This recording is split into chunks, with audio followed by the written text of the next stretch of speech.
The man suddenly spotted a footprint on the beach. After comparing it to his own, he realized it didn't match. At that moment, he became acutely aware he was not alone on this deserted island. Jack, upon this realization, was overwhelmed with joy.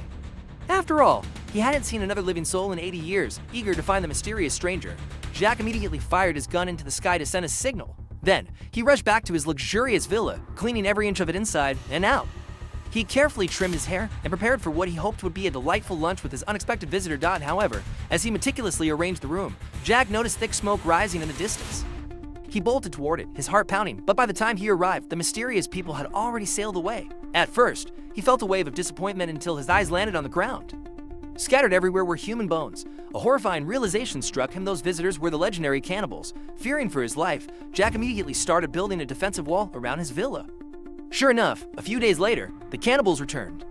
This time, Jack grabbed his firearms and prepared to strike first, asserting his dominance over the island. He arrived just in time to see the cannibals preparing a live human sacrifice.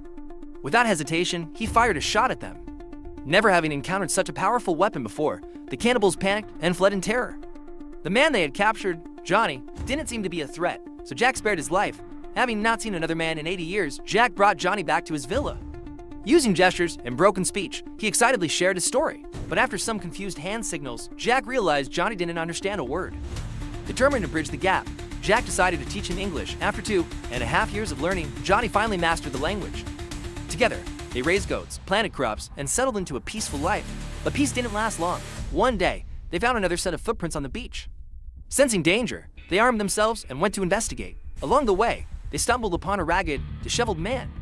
After speaking with him, they learned that his yacht had been wrecked in a storm, leaving him the sole survivor.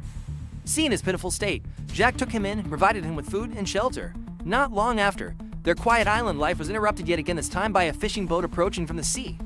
As they observed it from afar, they discovered something shocking: the crew had kidnapped their own captain for ransom. Jack acted immediately.